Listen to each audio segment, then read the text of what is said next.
주 날 일으켜 산 위에 세우네. 거친 바다 위 걷게 하시네. 주만 의지할 때 강함 주네. 크신 능력 내게 부어주시네. 하나님의 말씀 로마서 1장 18절부터 23절 말씀까지 같이 보겠습니다. 하나님의 진노가 불의로 진리를 막는 사람들의 모든 경건하지 않음과 불의에 대하여 하늘로부터 나타나나니 이는 하나님을 알만한 것이 그들 속에 보임이라. 하나님께서 이를 그들 속에 보이셨느니라. 창세로부터 그의 보이지 아니하는 것들 곧 그의 영원하신 능력과 신성이 그가 만드신 만물에 분명히 보여 알려졌나니 그러므로 그들이 핑계하지 못할지니라.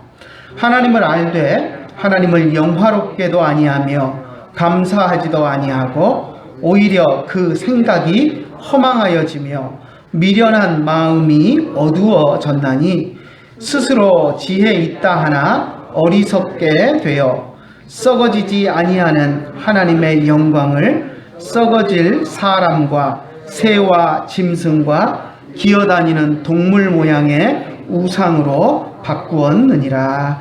아멘. 우리가 오늘 읽은 본문에 제일 처음 나오는 단어는 하나님의 진노라는 표현입니다. 이 하나님의 진노라고 하는 것은 참 무거운 주제고 또 다루기가 불편한 주제임에 틀림없습니다. 하지만 또 한편으로는 많은 사람들이 고민하고 또 관심을 갖는 문제이기도 합니다.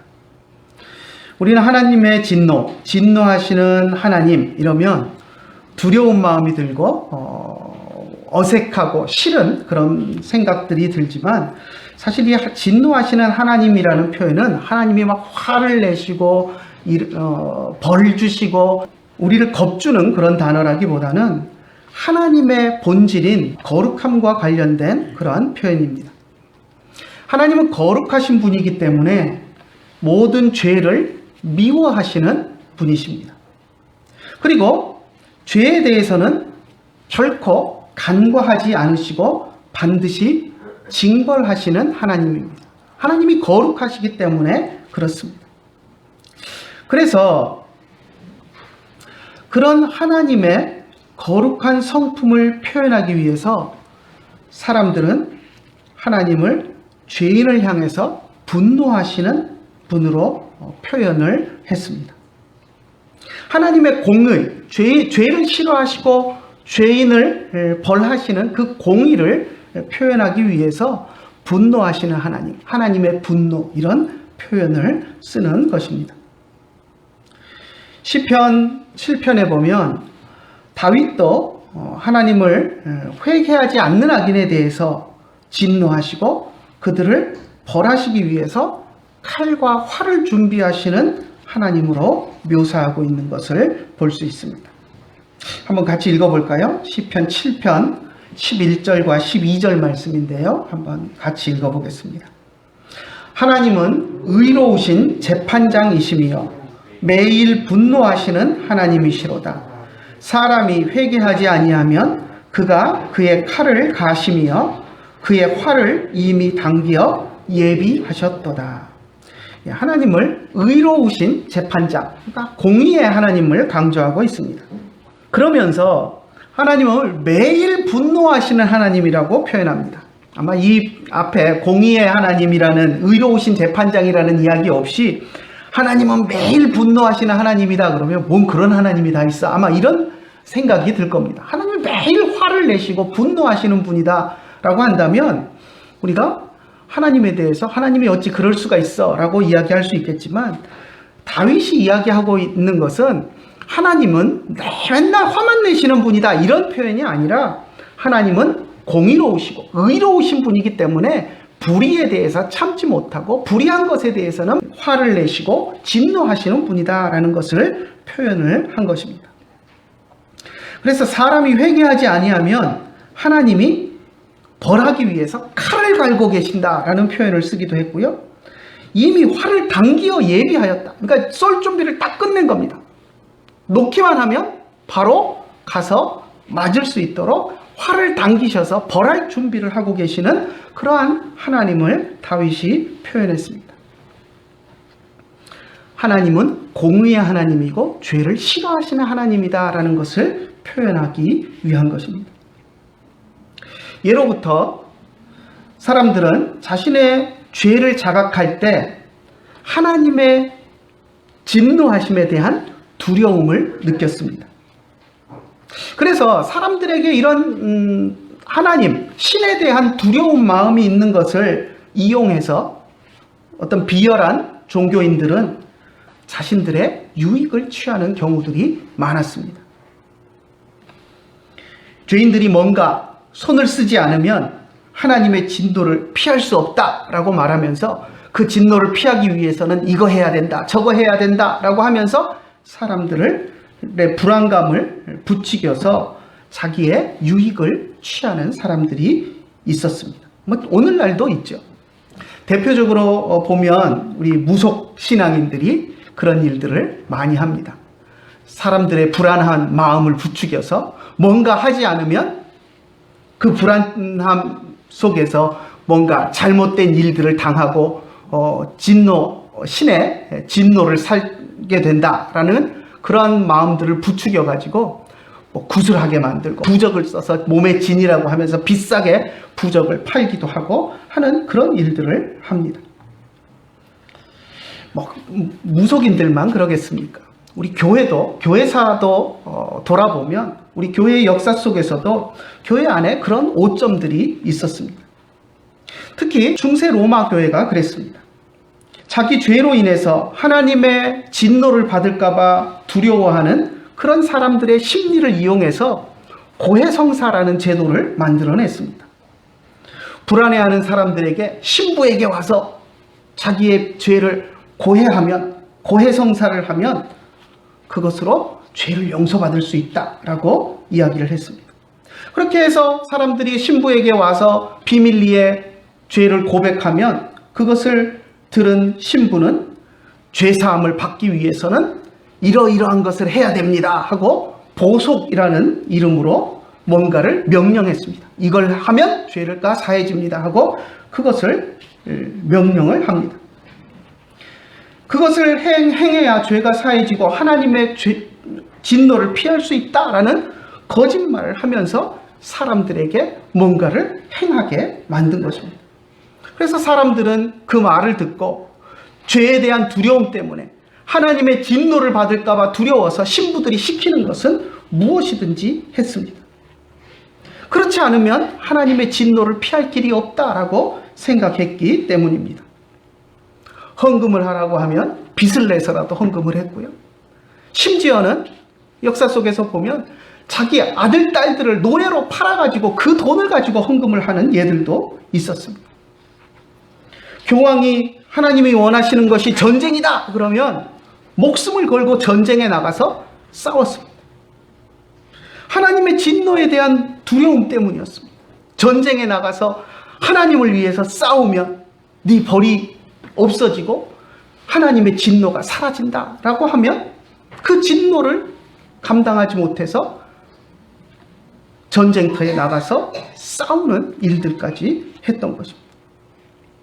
하지만 무엇을 해도 사람들은 하나님의 진노에 대한 불안함을 완전히 떨쳐버리지 못한 채 늘 불안 속에서 살아야 했습니다.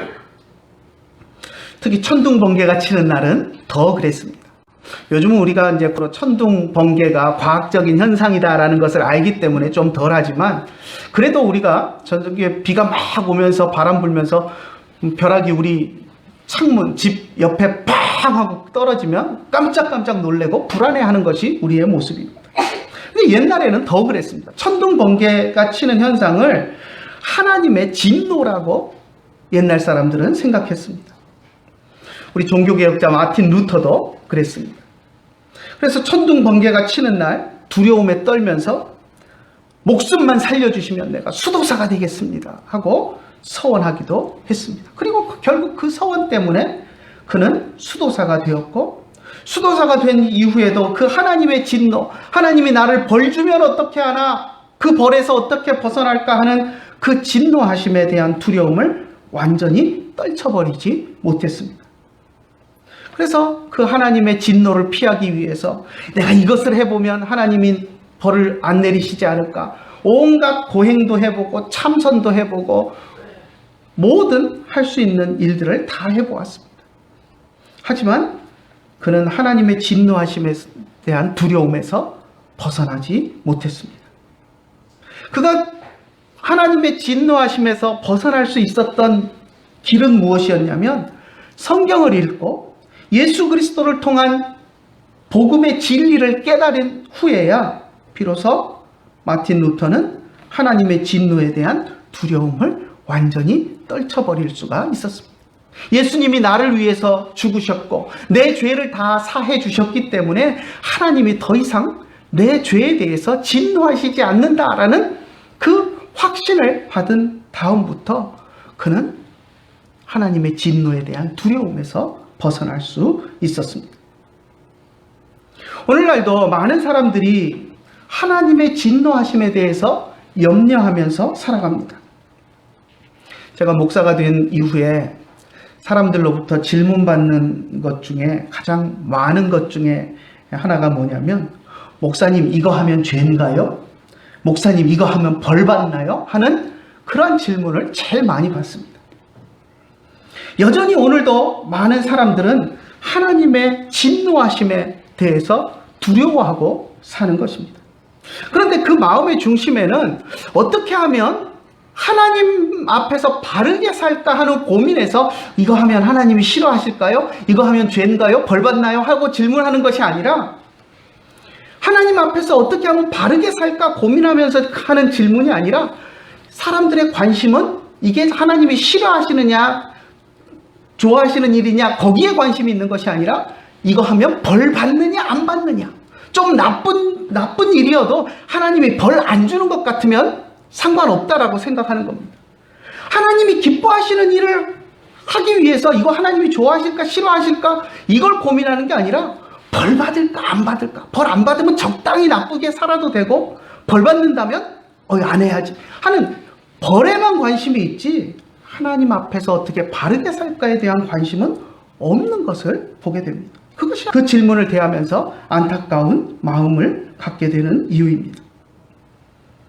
오늘날도 많은 사람들이 하나님의 진노하심에 대해서 염려하며 두려워하며 살고 있습니다. 오늘 우리가 읽은 로마서 본문을 통해서 사도 바울이 하나님의 진노하심에 대해서 이야기하고 있습니다. 그 하나님의 진노하심에 대해서 바울이 어떻게 이야기하고 있는가 하는 것들을 우리가 살펴보고, 과연 하나님은 어떤 사람에게 진노하시고 하나님의 진노를 피하기 위해서는 우리가 어떻게 해야 하는가 하는 것들을 한번 생각해 보기를 원합니다. 18절 한번 같이 읽어볼까요? 하나님의 진노가 불의로 진리를 막는 사람들의 모든 경건하지 않음과 불의에 대하여 하늘로부터 나타나나니. 하나님의 진노가 누구에게 나타난다라고 말합니까? 불의로 진리를 막는 사람들에게 나타난다라고 이야기합니다. 그들의 경건하지 않음과 불의 때문에 하나님의 진노가 하늘로부터 이 불의로 진리를 막는 사람들에게 임한다라고 분명하게 이야기하고 있습니다. 그렇다면 불의로 진리를 막는 사람들은 도대체 어떤 사람들일까요? 오늘 우리가 읽은 본문에서 바울은 세 가지로 구분하여서 불의로 진리를 막는 사람들에 대해서 이야기해 주고 있습니다. 하나하나 살펴보겠습니다. 첫 번째, 불의로 진리를 막는 사람들은 하나님의 존재를 부정하고 믿지 않는 사람들입니다. 다시 말해서 하나님은 없다 라고 말하는 사람들입니다.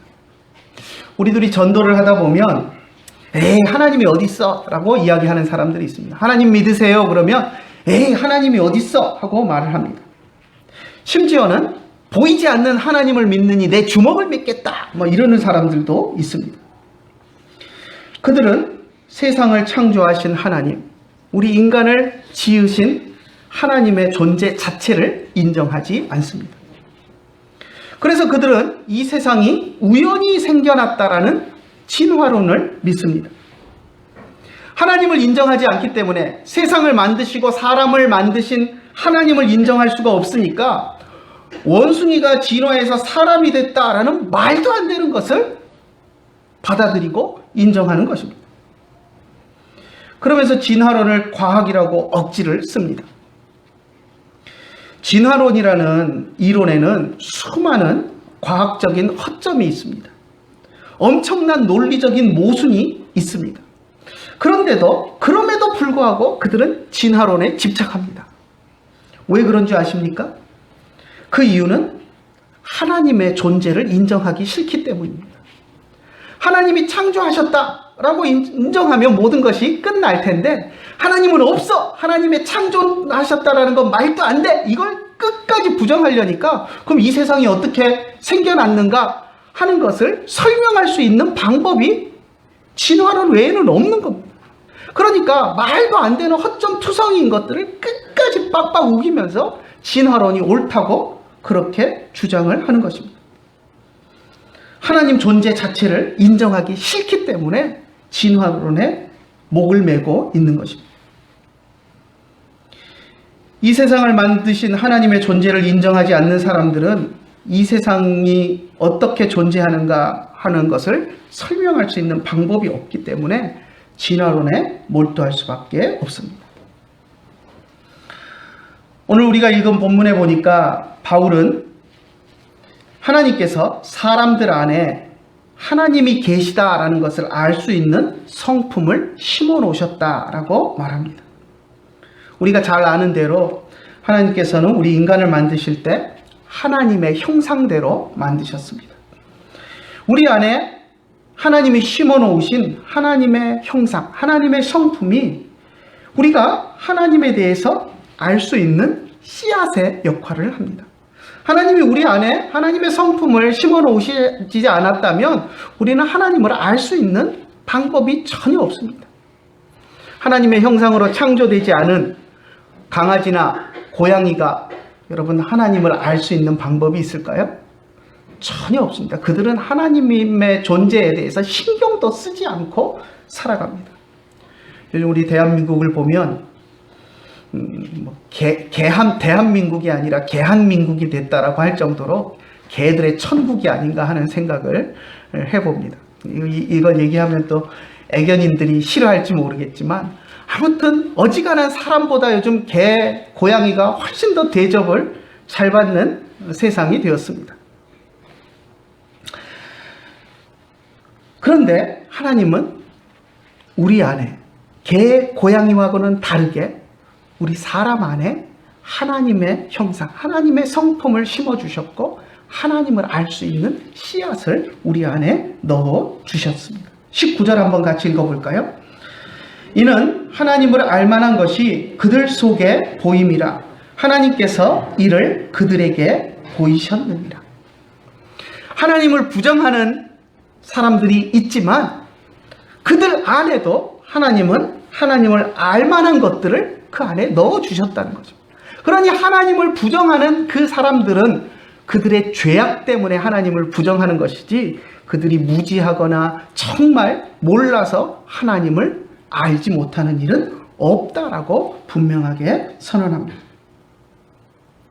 하나님이 우리 안에 하나님을 알만한 것들을 심어 놓으셨는데도 하나님을 부정하고 믿지 않는 자들은 그래서 하나님의 진노를 피할 수 없습니다. 20절도 한번 읽어볼까요? 창세로부터 그의 보이지 아니하는 것들 곧 그의 영원하신 능력과 신성이 그가 만드신 만물에 분명히 보여 알려졌나니 그러므로 그들이 핑계하지 못할지니라. 하나님께서 우리 인간의 마음속에 하나님을 알만한 씨앗을 남겨놓았을 뿐만 아니라 이 세상을 창조하실 때 만물 가운데에도 창조주이신 하나님을 드러내는 것들을 다 담아 놓으셨다는 것입니다. 그렇기 때문에 우리가 이 세상 만물을 바라보고 그 만물의 조화를 바라볼 때 만물이 조화 가운데서 움직이는 것들을 보면 당연히 그 만물을 만드신 하나님, 그 만물을 만드시고 운행하시는 하나님을 발견할 수밖에 없다라고 우리에게 이야기하고 있는 것입니다. 그렇기 때문에 하나님을 믿지 않는 사람들 가운데서 어느 누구도 나는 무식해서 무지해서 하나님이 있는지도 모르고 살았습니다 하고 변명할 수 없다는 것입니다. 자신의 불신앙에 대해서 어떤 핑계도 댈 수 없다. 만물을 보면서 그 만물을 만드신 하나님을 느끼지 못한다라는 것은 말이 되지 않는다라고 분명하게 이야기하고 있습니다. 그런데도 이 세상, 우리 눈에 보이는 우주 만물의 신비로움을 보면서 그 모든 것이 창조주 하나님 없이 우연히 만들어졌다라고 말하는 사람들은 어리석어서 하나님을 발견하지 못하는 것이 아니라 그 마음속에 하나님을 거역하고자 하는 불의가 가득한 사람이다라고 말할 수밖에 없는 것입니다. 그래서 하나님을 부정하는 사람, 하나님의 존재 자체를 인정하지 않는 사람들은 불의로 진리를 막는 사람들이고 하나님의 진노를 받을 사람들이다라고 바울이 이야기했습니다. 자, 두 번째, 하나님의 진노를 받을 사람들은 하나님을 예배하지 않는 사람들입니다. 이들은 하나님의 존재를 부정하지는 않습니다. 입으로는 하나님을 믿는다고 말합니다. 그렇지, 하나님이 계시지, 이 세상을 만드신 하나님이 계셔 라고 인정합니다. 하나님을 안다라고 입술로 고백합니다. 그런데 실질적으로 그들의 삶을 보면 삶 속에서 하나님과 전혀 무관하게 살아갑니다. 하나님을 섬기지 않습니다. 그들의 마음에는 하나님을 공경하는 마음이 아예 없습니다. 그래서 하나님께 마땅히 돌려드려야 하는 영광을 하나님께 돌리지 않고 그냥 아무렇게나 살아갑니다. 하나님이 마땅히 받으셔야 하는 예배를 하나님께 드리지 않습니다. 바울은 그런 사람들에게 하나님의 진노가 임한다라고 말했습니다. 21절 한번 같이 읽어볼까요? 하나님을 알되 하나님을 영화롭게도 아니하며 감사하지도 아니하고 오히려 그 생각이 허망하여지며 미련한 마음이 어두워졌나니. 하나님을 모르는 사람이 아니라는 겁니다. 하나님을 아는 사람인데 하나님을 알되 하나님을 영화롭게도 하지 않고 하나님이 주신 것에 대해서 감사하지도 않고 그냥 생각이 허망하여서 하나님은 쳐다도 보지 않고 허망한 마음에 마음이 미련해지고 어두워져서 허망한 것들만 쫓아다니면서 인생을 낭비하며 살아가는 사람들을 이야기하고 있는 것입니다. 하나님을 안다고 말하면서 정작 삶 속에서는 하나님을 영화롭게 하지 않고 감사하지도 않고 하나님을 예배하지도 않고 살아가는 사람들에게 하나님의 진노가 임한다라고 말했습니다. 아무리 그들이 입으로 나는 하나님을 알아, 하나님을 믿어 라고 고백해도 그 마음속에는 하나님이 없다는 것입니다. 그들은 하나님께 예배를 통해서 마땅히 드려야 하는 영광을 가로채는 자들입니다. 하나님께 감사를 돌리지 않고 자신의 잘남만을 떠드는 교만한 사람들입니다. 하나님이 주신 것으로 인정하지 않고 내가 잘나서 얻은 것이다, 내가 잘나서 획득한 것이다 라고 교만한 사람들입니다. 구약성경에 보면 하나님을 알지 못하는 이방인들에게만 하나님의 진노가 임하는 것이 아니었습니다. 하나님의 언약을 배반한 이스라엘 백성들을 하나님께서 징계하실 때도 하나님의 진노가 임했다라고 표현했습니다. 우리가 인생을 살면서 하나님께 우리의 전심을 쏟아붓지 않고 허망한 것들, 돈과 명예, 부와 권력 이런 것들을 추구하고 살면서 하나님께로부터 마음이 멀어지는 것, 그것은 하나님이 싫어하시는 것이고 진리를 떠나는 것입니다. 진리를 거스리는 행동입니다. 하나님을 예배하지 않는 자들이 되어가는 것은 하나님이 싫어하시는 것이고 하나님으로부터 멀어지는 것입니다. 그러면 하나님의 진노가 우리에게 임할 수밖에 없습니다. 우리는 그것을 명심해야 합니다. 허망한 것들에 우리가 마음을 뺏겨서 그것을 추구하고 살면서 하나님으로부터 마음이 점점 멀어지게 되면 결국 하나님의 진노가 우리에게 임할 수밖에 없다라는 것을 명심해야 합니다.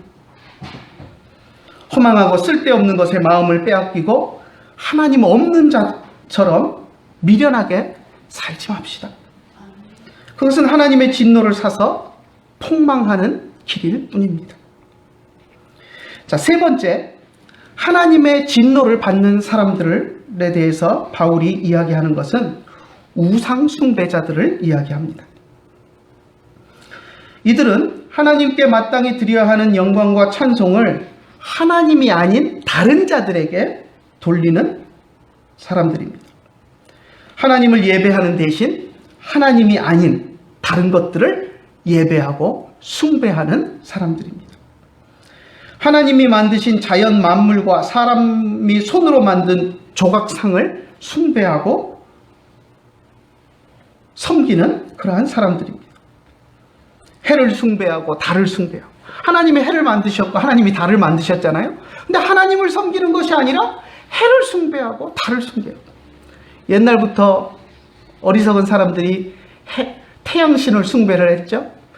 태양신을 숭배하고 달신도 숭배하고, 그래서 우리 옛날 어른들 보면 달밤에, 달 뜨는 밤에 달 앞에다가 물 한 그릇 떠놓고 달님한테 빌고 하지 않습니까?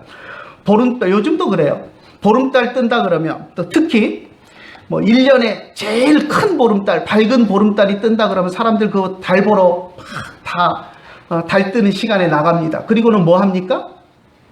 달을 보면서 뭐 하죠? 소원을 빕니다.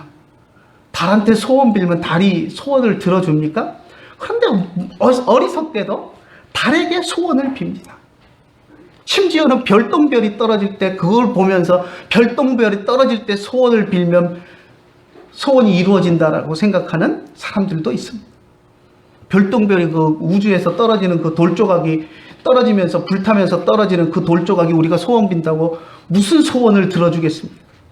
그런데 하나님께 우리의 소원을 아릴 생각을 하지 않고 달에게 빌고 별똥별에게 빌고 태양에게 빌고 그것들을 신으로 섬기는 어리석음에 빠집니다. 그것뿐이겠습니까? 고목나무도 신으로 숭배하죠.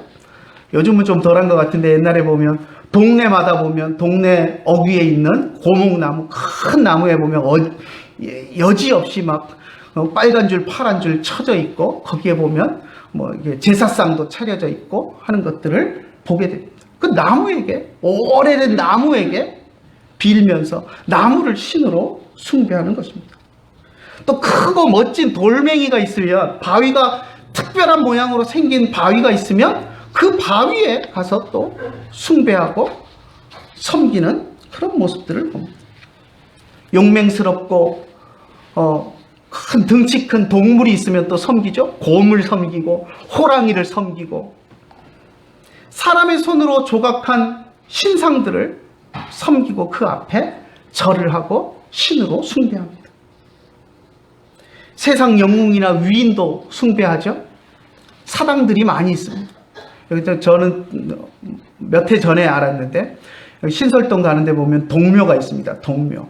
처음에 동묘 그래서 저는 무슨 옛날 우리 조상들의 무덤인 줄 알았어요. 그런데 몇 해 전에 안 것이 장비의 사당이랍니다. 장비. 우리 삼국지에 나오는 유비 관우 장비하는 그 장비의 사당.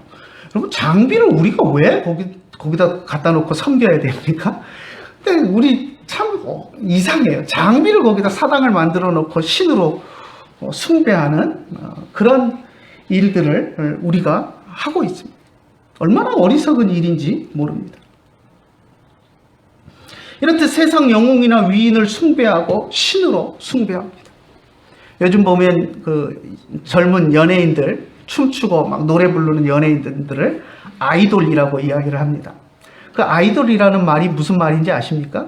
그 우상이라는 말입니다.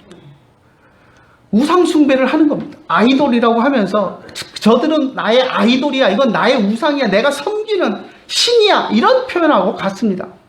물론 그 아이돌을 좋아하는 애들이 사람들이 신으로 그 사람들을, 가수를 신으로 숭배를 하지는 않겠지만 그 아이돌이라는 표현이 그런 표현에서 나온 것이고, 거기에 빠져들다 보면 모든 걸 다 제쳐놓고, 우리가 이제 덕질이라 그러죠.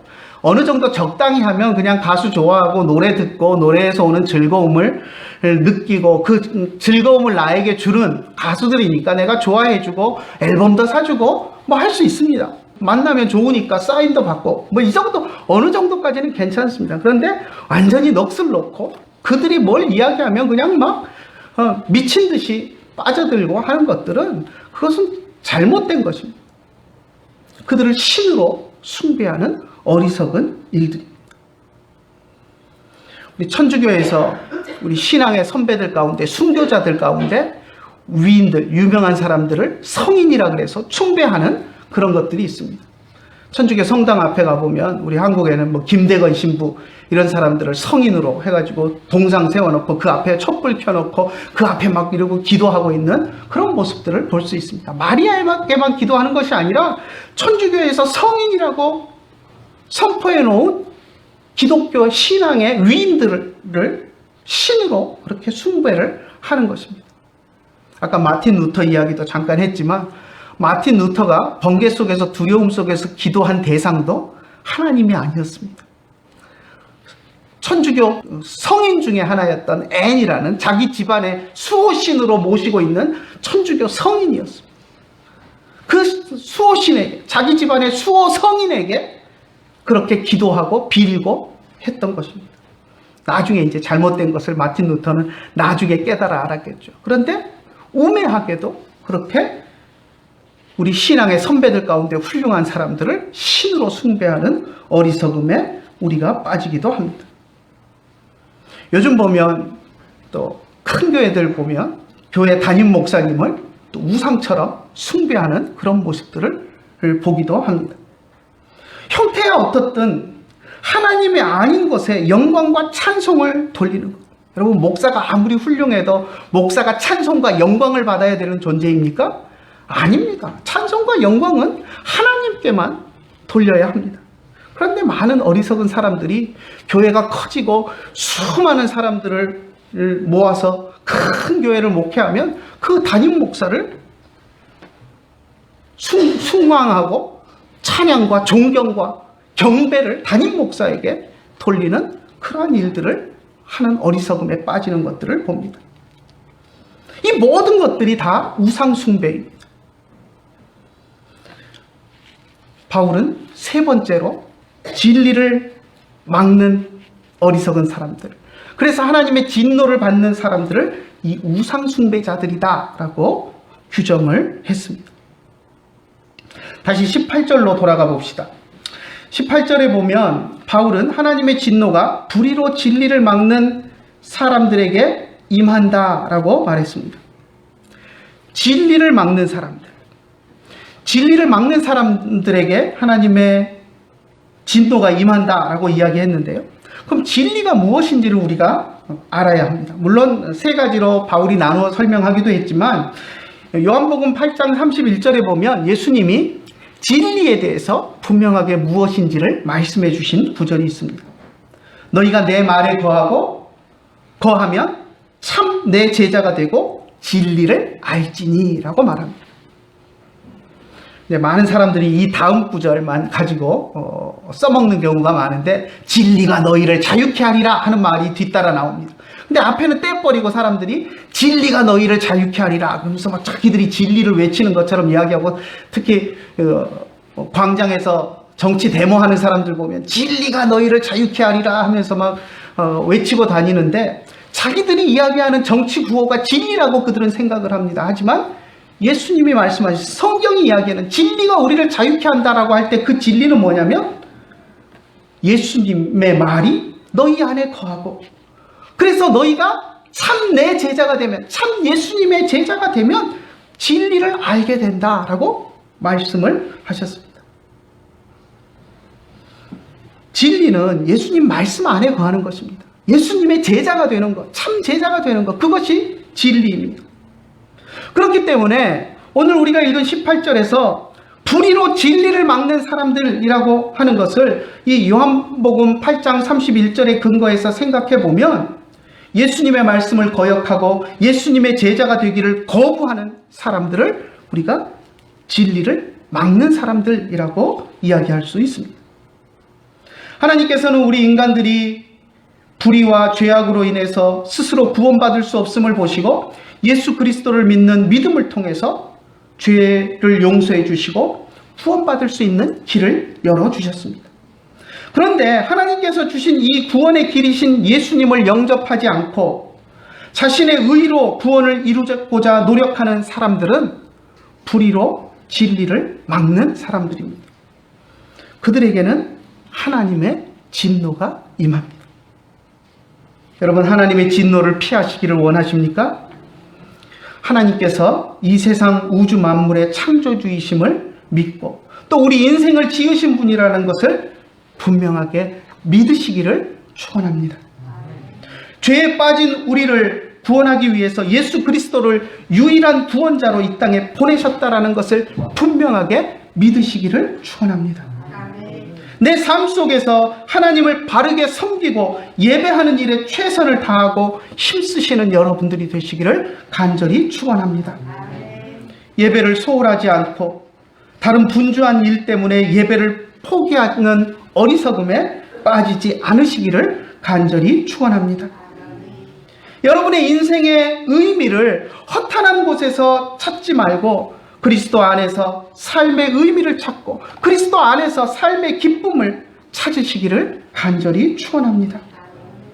만약 여러분이 하나님을 인정하지 않고 예배를 소홀히 하고 진리이신 예수 그리스도를 거슬러서 삶의 의미와 기쁨을 다른 곳에서 찾으며 살아가다가 여러분의 삶에 하나님의 진노가 임하셨다라는 것을 깨달았다면 빨리 돌이키고 회개하고 하나님을 예배하는 자리로 돌아오는 은혜가 여러분들에게 있기를 간절히 축원합니다.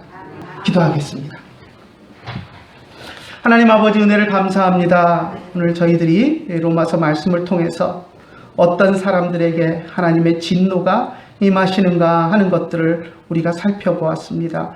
하나님, 우리가 하나님이 이 세상에 창조주시고 우리를 지으신 분이고 우리의 주인이시고 또 우리를 죄 가운데서 구원하신 분이시다라는 것을 분명하게 믿으며 살아갈 수 있도록 인도하여 주시고 그 믿는 것을 근거하여서 우리의 삶 속에서 주님 안에서 기쁨을 찾고 하나님을 예배하는 데서 기쁨을 찾고 우리의 인생의 의미를 찾는 하나님의 백성들이 될 수 있도록 인도하여 주시옵소서.